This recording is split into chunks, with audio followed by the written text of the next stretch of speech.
socializing is hard sometimes, man. I feel like it is very important for anyone to socialize juga ya sebenarnya. Kita main games, boleh tolong fishball-nya. Jadi ada banyak pertanyaan yang udah kita curate, ada 10 dari followers. Semoga ada satu yang aku pengen tahu juga sih, tapi dia udah nanya. Oke, alright. Kita ambil dulu aja sampai seru. Oh gitu. Oke. Aduh, licin. Oke. Pertama dari Hendra Wendip. Seberapa penting album Mangsut bagi Karim? Penting banget sih. Kepentingannya tuh berubah-berubah dari tahun ke tahun. Waktu pertama kali buat dan beberapa tahun setelah itu merupakan album serius pertama dan menjadi titik mulai kesuksesan Bab ya, bisa dibilang. Terus beberapa tahun kemudian gue sempat benci soalnya rebek banget albumnya. It's so complicated. Liriknya juga complicated and whatnot gitu-gitu. Tapi akhir-akhir ini itu album yang gue bersyukur ada. Soalnya gue udah bisa nulis lirik yang rebek, gue udah bisa bikin aransemen yang rebek. Dan gue nyadar mungkin gue bisa lebih jujur sama diri sendiri kalau lirik gue lebih simple, bisa dimengerti sama diri sendiri juga lebih gampang. Dan pesan gue yang gue mau coba sampaikan ke diri sendiri dan akhirnya ke penonton bisa lebih gampang ditelan juga sebenarnya gitu ya. Kayak I think that's what Mangsut is for me. Itu titik kedewasaan aja sih. Iya. Gitu. Jadi berarti di titik sekarang itu? Ya, gue rasa gue nggak bisa bikin album 3 kalau nggak ada Mangsut sih. Gitu. Iya, benar sih. Iya, itu pijakan aja sebenarnya. Proses. I'm really grateful about that. Ya. Nah? Oke, sudah. Ambil lagi? Oke. Ambil lagi sampai ada satu pertanyaan. Saya juga penasaran soalnya. Oke. At Agaetis Brijun. Sorry if I'm butchering your name. Apa detail produksi di album 3 yang paling seru dan orang belum tahu? Kan lebih ke proses. Apa ya? I think every song in that album pas zaman-zaman produksi had its moment banget ya. Yeah. Kayak misalkan lagu pertama di album itu kan kencang banget ya albumnya. Dan dark banget ya. Itu gue bikin jam 12 siang di kosan. Depan gue Angie lagi main The Sims, sebelah gue anjing gue. Dan kita habis makan, kalau nggak salah habis makan ini deh, samyang atau apa gitu. It was a really good day. Itu Angie nyanyi kan? Yeah, it's a really good day. Dan kayak I think it was just funny that I made this song in a very good day. Kalau misalkan, tapi yang paling berkesan mungkin itu pertama kali kerja sama violinis. Orang yang main biola. Itu gue disapa sama dia waktu gue lagi nyari-nyari violinis di Instagram. Dia orang KL, namanya Nisa. Shout out Nisa.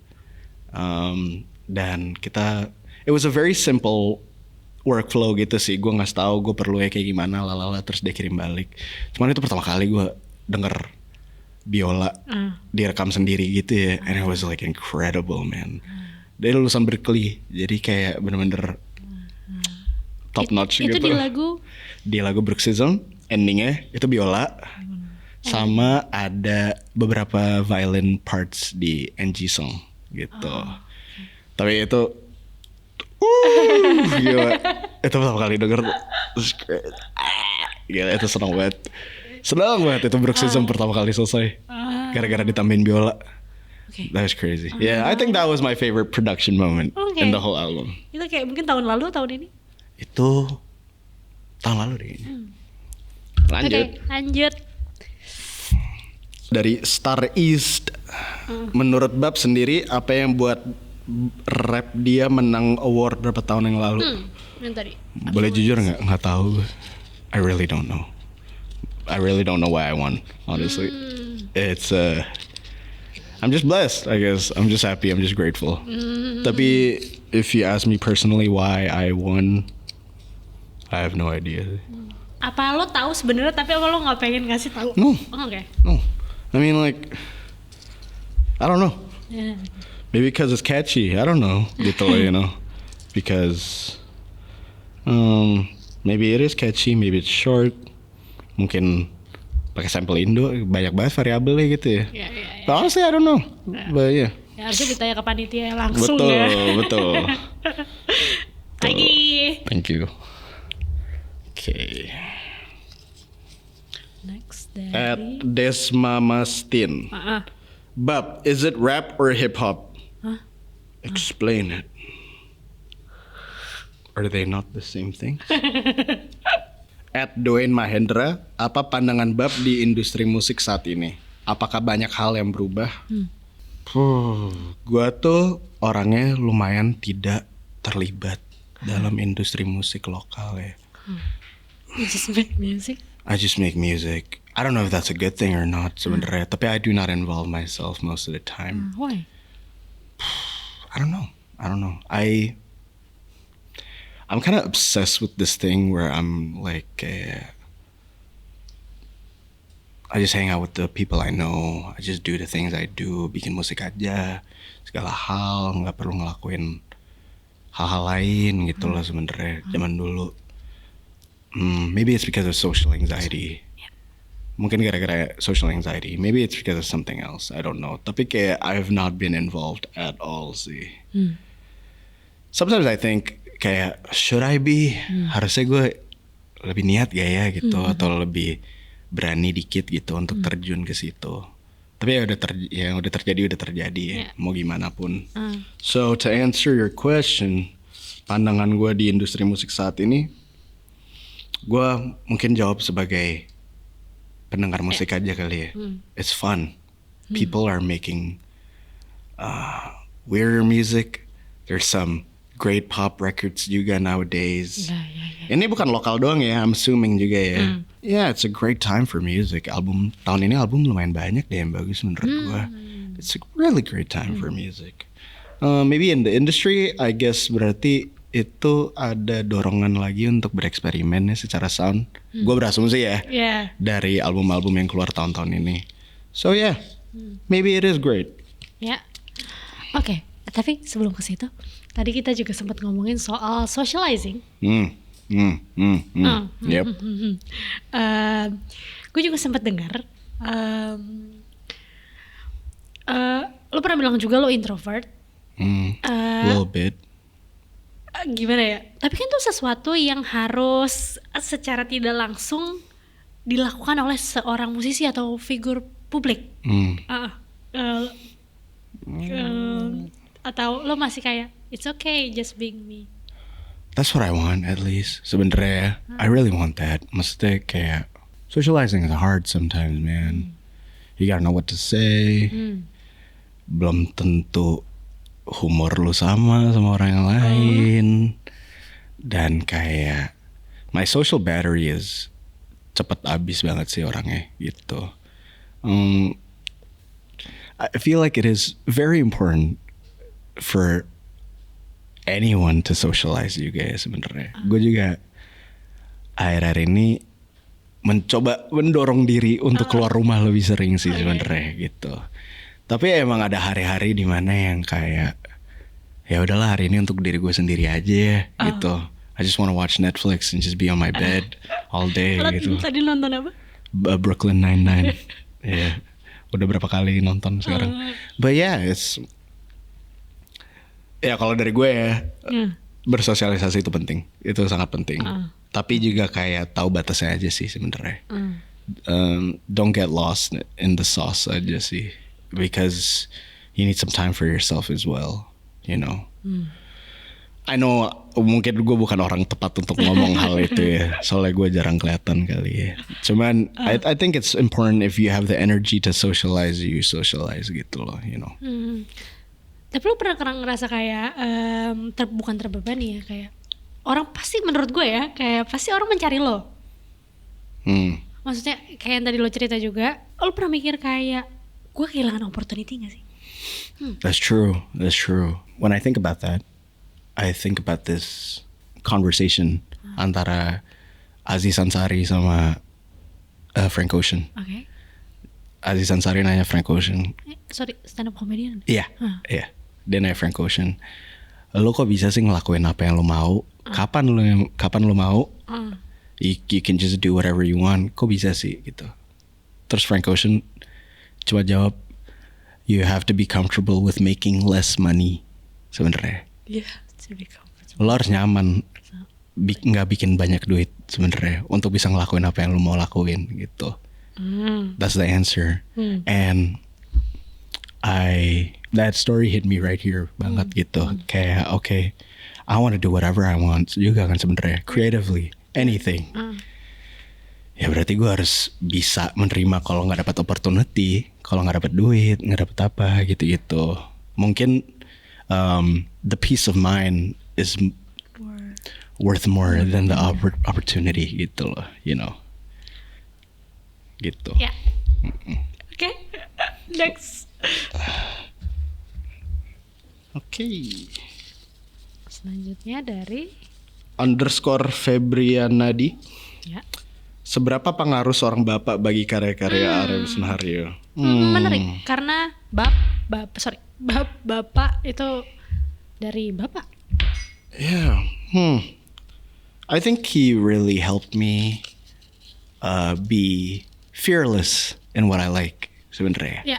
Kayak jangan takut untuk mengakui kalau apa yang lo suka mungkin bisa beda dari orang lain gitu loh. But if you love it, just keep doing it gitu loh, you know. Itu satu. Kedua, bokap yang ngajarin gue main gitar. Pertama-tama. Dan sampai sekarang gue nulis musik mostly juga pakai gitar gitu loh. So I have to thank him for that actually. Lo bikin musik Nulisnya pakai gitar dulu gue. pertama kali? Oh. Dulu gue punya band SMP. Tapi nggak lanjut bandnya soalnya lagu-lagu yang gue saranin terlalu aneh. Udah kebaca ya bibitnya dari kecil. Oke. Seberapa mahal? Ya, ada lagi selain berhubungan dengan musik mungkin? Selain berhubungan dengan musik. I think he taught me it's okay to be human, I guess. It's okay to be human. Yeah, to make mistakes and be good and be bad and learn from it and be better. Dan itu menurut gue suatu hal yang gue obrolkan banyak juga kan di musik gue ya. Kayak lo boleh melakukan salah, lo boleh punya dosa gitu loh, tapi you have to be better aja. I think I learned that from my dad. Main lah. Oke, lagi udahlah semuanya aja. Oh emang tadi mau berapa emangnya? Sampai seru aja. Cuma ada satu pertanyaan belum kejawab, jadi kita semuanya aja. Oke. At Braditya, if you can colorize M album 3, what color would it be? Funny enough, it would be gray. Gray? Yeah. Not blue, karena itu Momo. Blue is Momo. Mongsit is red. Okay. I feel like M album 3 itu gray. Because it's about my life. And what I learned is that life is all about the gray areas aja sih ya. Nggak pernah black and white ya hidupnya gitu. Jadi it's gray because what you go through, everything that you go through, there's always two sides to it. You know, it's never right or wrong. It's more of a case of why gitu loh. Why and how gitu. Lebih ke situ. So yeah. Ya. Album 3 abu-abu. Tapi sebetulnya 3 deh kalau nggak salah. Apa 1 doang ya? What color ya? Apa what 3 color? No, Oh, color. Oke, gray. Yes. Oke. Boring sih, tapi maaf ya. No, it's not. Abu-abu tuh kayak bosen deh. Oke. Nih lu berharap pertanyaan yang mana nih yang lu tungguin? Belum. Kayak, soalnya kalau gue tanya itu langsung kayak kurang ya. This is a good one. At Fitrar, do you come from a rich family? Because your taste is different. I think knowledge comes from privilege. that is quite true gitu loh. I think you need to be quite privileged to learn different things yang orang yang nggak berprivilege belum tentu tahu gitu ya. I think I'm privileged enough sih back in the day. I really was gitu loh. Kayak untuk kakak gue bisa explore banyak musik, kita bisa liburan ke luar negeri gitu-gitu ya. I think I was privileged enough. To be quite honest, I don't know if I was rich. I don't know if I was rich sih. I don't know if my family was rich. But I know we were privileged enough. Gitu loh. That's a good question. Yeah. Maybe I am from a rich family ya. Maybe I'm from a privileged family doang. I don't talk about it soalnya, you know. In your family. Or Yeah. Economy is tough, dude. Gitu loh. even Especially for your family. yeah, of course lah. Apalagi zaman sekarang kan susah banget man gitu loh, you know. My taste is different because of my privilege sih. That's quite true gitu loh, you know. Yeah. Yeah. By the way, soal privilege ini, gue lupa kapan momennya ketika gue menyadari bahwa gue bisa menonton film-film yang mungkin tidak bisa ditonton orang lain karena mereka tidak punya cukup uang untuk datang ke bioskop, and it's quite sad. Yeah, that's true gitu loh. Or like, I guess it can be more simpler juga gitu loh, you know. Kayak maybe it's the privilege of just not having to worry about what you eat. Gitu loh, you know. Dan jadinya you get to use your time for exploring and learning and whatnot gitu loh, you know. So yeah, to answer your question, I'm really sorry. I don't know if I was rich back then or not sih sebenernya. You're privileged. But I was privileged. Yeah. I could eat. Tidur juga enak, ada AC, segala hal. Oke, pasangin. Kipas angin. It's okay. It's okay. I get that. Terus dikipasin. It's okay, no. I'm sorry about that.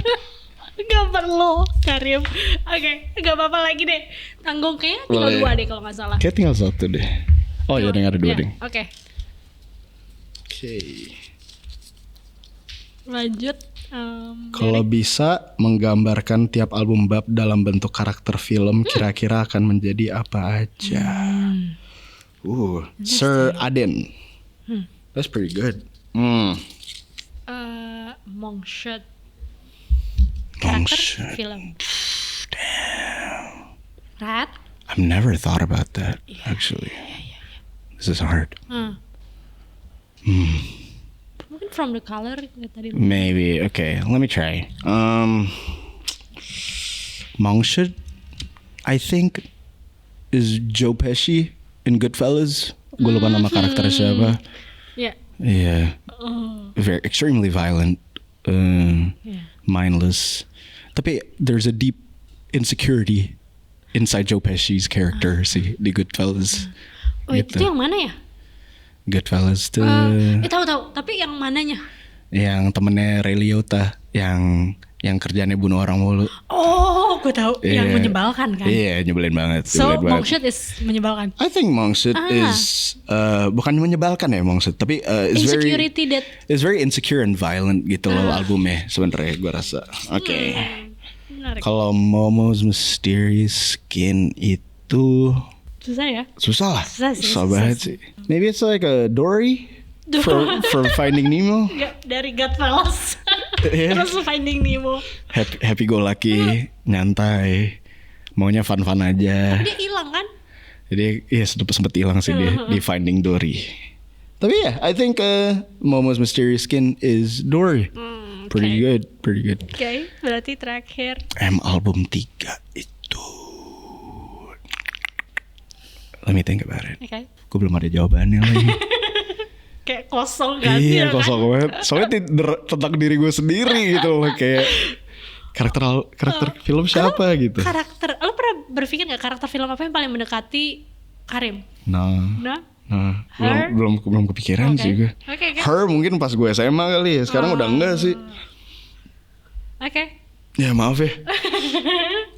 To be continued. To be continued. Satu lagi berarti Alright. Dari Zidan Ainur. Bagaimana proses pembuatan lagu bab? mungkin lebih ke simpelnya aja gitu ya, overall ya. I usually write my lyrics duluan, kayak separately, it's always separately gue nulis gitu loh. Dan kayak on some days I write lyrics, some days I make instrumentals gitu. Dan kalau udah nemu instrumental yang bener, baru nyambungin lirik. Kadang-kadang suka nyambungin ke lirik, kadang-kadang kalau punya ide on the spot, gue nulis juga di situ. Tapi ya, it's usually like that. It's a big, simpler answer aja gitu ya. Yeah, it's like that. Tapi kalau dipilih, write lyric or make music? Make music. Make music. Jauh, make music. Writing lyrics is hard, man. Why?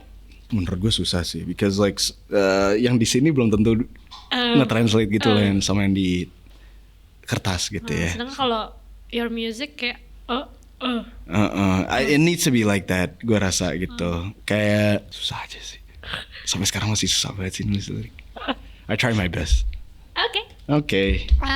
Belum tahu tuh jawaban yang tadi karakter apa yang menggambarkan album 3. Oh, siapa? Okay, that's okay. Siapa ya? Brooklyn 99? Kagak sih. Ya bisa sih sebenarnya sih. Cuman kayak harus karakter film kan nih? Di apa ya? Maaf ya. Maaf banget. Siapa namanya? Namanya ini bukan nih. Bukan. Bentar. Ya udahlah. Kayak susah. Iya. Ya maaf ya. Oke. Sorry. Mungkin nanti ya di story lo kalau lo betul. sudah menemukan itu. By the way, terima kasih Karim. Thank you so much. Semoga promosi hari ini tidak melelahkan dan tidak. Thank you so much everyone. Dan tidak reduce your music. Yeah. Hopefully. Thank you. Okay. Thank you so much Karim Sunaharyo aka Bab aka Yosugi aka Bapak. Ya semoga bermanfaat untuk yang nonton. Thank you. Thank you Hope guys. you guys like it. Hope you guys like it. Bye.